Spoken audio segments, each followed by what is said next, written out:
Assalamualaikum warahmatullahi wabarakatuh. Salam sejahtera bagi kita semua. Selamat pagi semuanya. Gimana kabar kalian? Semoga sehat semuanya ya. Baik, pada video ini saya akan menjelaskan tentang materi berikutnya. Tak terasa sudah mata kuliah ini ya, karir dan psikopreneur sudah berjalan separuh, kurang lebih separuh atau seperempat lebih ya. Dan kita sudah mulai mendekati UTS. Nah, seperti yang saya sampaikan di awal bahwa mata kuliah ini di UTS endingnya adalah separuh ini Anda nanti akan membuat planning perencanaan diri kalian. Jadi bagaimana membuat self development planning gitu ya. Bagaimana Anda bisa memplanning diri Anda kira-kira ke depan 1 tahun, 5 tahun, atau bahkan setelah lulus nanti itu bagaimana Anda mau jadi apa dan bagaimana hal-hal apa saja yang akan Anda lakukan. Nah, oleh karena itu mungkin materi saya rasa sudah cukup gitu ya. Selain materi-materi yang saya sudah berikan secara tertulis, saya mohon itu bisa dibaca-baca lagi, video-video saya bisa dicerna lagi. Jika ada hal-hal yang ingin disampaikan, ingin ditanyakan, ingin didiskusikan, silahkan didiskusikan ke saya. Bisa di komentar, bisa di WhatsApp group, atau mungkin bahkan bisa di LMS atau diskusi-diskusi, atau bahkan bisa japri saya secara pribadi. Kira-kira apa yang hal-hal apa saja yang mungkin Anda merasa belum siap, belum paham, dan Anda mungkin belum mengenali potensi diri Anda sendiri sehingga Anda kebingungan dan seterusnya. Nah, nanti dengan cara mengerjakan ini, dengan cara praktek ini, apakah materi-materi sebelumnya itu bisa menginspirasi, itu terlihatnya nanti bagaimana individu atau bagaimana Anda semua nanti dalam mengerjakan tugas yang akan Anda lakukan untuk UTS ini. Nah, yang jelas bagaimana sih menyusun planning karir gitu ya. Bagaimana menyusun planning karir, yang jelas kemarin sudah saya sampaikan ya, dimulai dari bagaimana Anda bisa mengetahui self assessment ya kan. Kemarin sudah diajarkan tentang self assessment. Anda sudah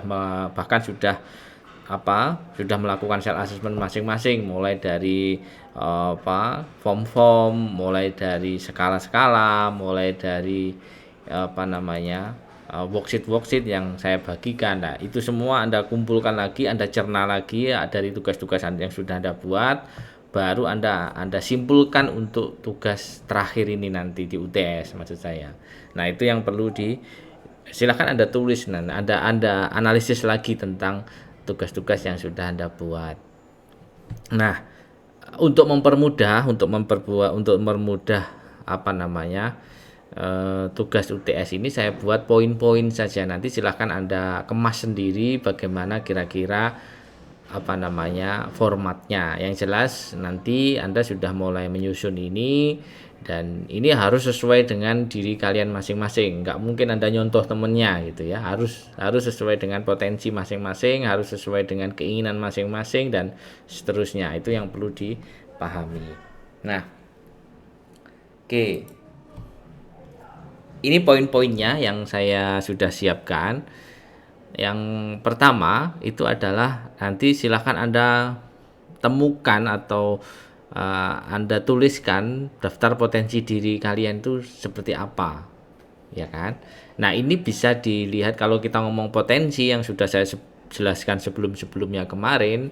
Ini kan potensi itu antara kemampuan dan minat kalian. Kira-kira sinergisitas antara minat dan kemampuan dan potensi individu itu di mana. Nah, itu nanti sinergi dari situ, itulah potensi yang utama itu di situ. Nanti silahkan Anda tulis di sini semua di potensi diri ini. Bisa deskripsi, bisa Anda jelaskan, bisa Anda beri gambar-gambar yang menarik. Intinya nanti ditulis saja di PowerPoint. Yang jelas minggu depan sudah mulai presentasi, karena ini individu ya, bukan kelompok. Jadi silahkan minggu depan sudah mulai presentasi. Nanti saya acak yang presentasi. Tapi yang jelas semua harus siap, pengumpulannya sama gitu ya. Untuk minggu depan harus sudah siap. Nanti tugasnya saya buatkan link di pertemuan hari ini. Pertemuan kelima ini saya buatkan tugas gitu, nanti dikumpulkan di pertemuan 5 saja. Nah, minggu depan sudah mulai presentasi masing-masing, dan mungkin teman-teman juga bisa memberikan feedback, atau saya sendiri juga akan bisa memberikan feedback. Nah, Walaupun mungkin tidak semuanya individu itu akan presentasi, tetapi saya berharap dari yang presentasi, dari mendapatkan feedback itu Anda bisa belajar banyak dari situ. Ya nanti kalau yang nggak kebagian presentasi, saya nggak tahu nanti bagaimana teknisnya. Yang jelas sementara ini setelah ini kurang lebih 2 pertemuan ya sampai UTS, atau 3 pertemuan sama UTS-nya.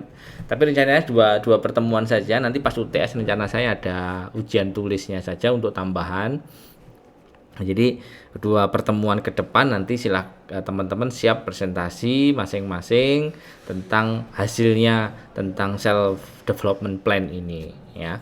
Nah, yang pertama hal yang harus Anda sampaikan adalah tentang potensi diri itu. Boleh hanya 3 saja atau boleh 5, boleh 7, silahkan. Tapi yang jelas spesifik saja. Jadi misalnya 5 kekuatan misalnya. Jangan banyak-banyak. Kalau 10 kekuatan nanti jadi abstrak nanti diri Anda ya. Yang jelas sebisa mungkin sespesifik mungkin. Misalnya 5 atau bahkan hanya 3 gitu. Nah, 3 potensi yang utama dalam diri Anda. Nah, 3 potensi itu sudah gabungan dari minat yang kemarin saya jelaskan ya. Jadi potensi dan minat itu harus jadi satu di sini. Terus setelah itu juga coba deh ini daftar keinginan atau cita-cita itu juga ditulis. Sebenarnya Anda punya planning apa sih sebelum, selain potensi diri, Anda juga punya keinginan seperti apa? Kira-kira cita-cita, harapan, impian itu kira-kira apa di situ? Ya, di cita-cita. Bisa Anda tulis banyak, ini nggak apa-apa. Kalau cita-cita ini nggak apa-apa. Kalau bermimpi itu nggak apa-apa, sebanyak-banyaknya nggak masalah gitu ya. Atau spesifik juga nggak apa-apa. Misalnya spesifik, saya fokus saja Pak, pengen menjadi dosen seperti Pak Adi misalnya, ya nggak apa-apa gitu ya. Nah, oke, sudah Anda tuliskan itu. Terus selain itu juga yang berikutnya Anda tuliskan tentang hal-hal apa saja yang sudah dilakukan. Nah, hal apa sudah dilakukan ini sambil sebenarnya sedikit mengevaluasi diri kalian. Sebenarnya untuk proses menuju cita-cita itu sudah mulai dekat atau masih sangat jauh atau malah bahkan masih abstrak sekali. Nah, itu nanti Anda bisa akan mengetahui itu bagaimana kesiapan Anda untuk mempersiapkan karir Anda ke depan. Nah, itu akan kelihatan di poin yang C ini. Ketika Anda ya belum melakukan apa-apa, belum melakukan persiapan apa-apa, ya Anda harus segera setelah punya planning ini, Anda segera menyusun itu, segera mengejar itu, dan Anda segera bisa memenuhi kebutuhan-kebutuhan yang nanti akan Anda gunakan di kemudian hari. Baik, setelah Anda menuliskan hal-hal apa saja yang Anda lakukan, nah sejauh ini bagaimana hasilnya? Ya, kalau sudah kira-kira dari apa yang sudah Anda lakukan itu sudah ada dampaknya belum? Ya kan? Sudah ada misalnya Anda sudah mulai belajar, sudah mulai belajar dengan banyak orang, atau mungkin Anda sudah mulai mengupgrade diri Anda, ikut pelatihan sana sini. Nah, sejauh ini dengan hal yang apa Anda lakukan itu bagaimana dampaknya terhadap diri Anda gitu. Misalnya Anda sudah lebih percaya diri, Anda sudah mulai berubah dari yang dulu sampai sekarang. Nah, itu bisa Anda tuliskan semua di yang D ini.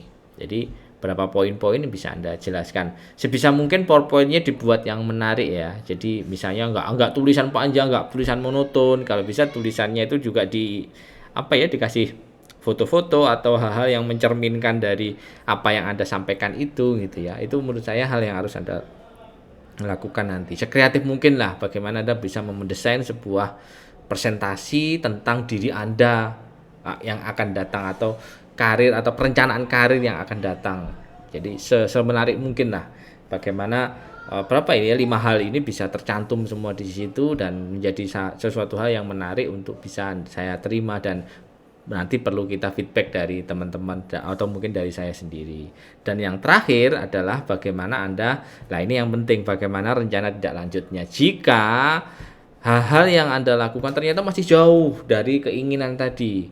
Sebenarnya Anda punya potensi, tetapi hal yang Anda lakukan tuh nonsen, tidak ada apa-apa gitu. Nah, ini kan menarik, apa-apa yang jadi masalah gitu. Ya kan? Nah, inilah caranya bagaimana Anda bisa menyusun sebuah planning karir itu mulai dari hal seperti ini. Nah, ini nantilah yang akan saya evaluasi, saya nilai, sehingga nanti harapan saya semua kalian sudah punya planning perencanaan karir Anda secara matang. Kalau memang misalnya kesulitan, tidak apa-apa ditulis apa adanya dulu. Nanti saya butuh memang harus ada apa ya, sebenarnya harus ada konsultasi juga ini. Harus ada apa ya, semacam coaching gitu ya, semacam coaching, semacam pendampingan, seharusnya seperti itu. Tetapi kan tidak mungkin saya akan melakukan itu kepada semua mahasiswa saya. Yang bisa saya lakukan adalah saya memberikan feedback. Anda kerjakan dulu, nanti saya memberikan feedback ke semua mahasiswa saya ini. Oke, seperti itu kurang lebih tugasnya. Dan dimulai hari ini, silahkan Anda sudah mulai mengerjakan tugasnya, dan nanti dikumpulkan maksimal pertemuan minggu depan. Jadi sebelum minggu depan Anda sudah mengumpulkan tugas. Nanti akan info lebih lanjut akan saya jelaskan di grup ya. Oke, baik, itu saja. Semoga bermanfaat. Saya akhiri. Wassalamualaikum warahmatullahi wabarakatuh.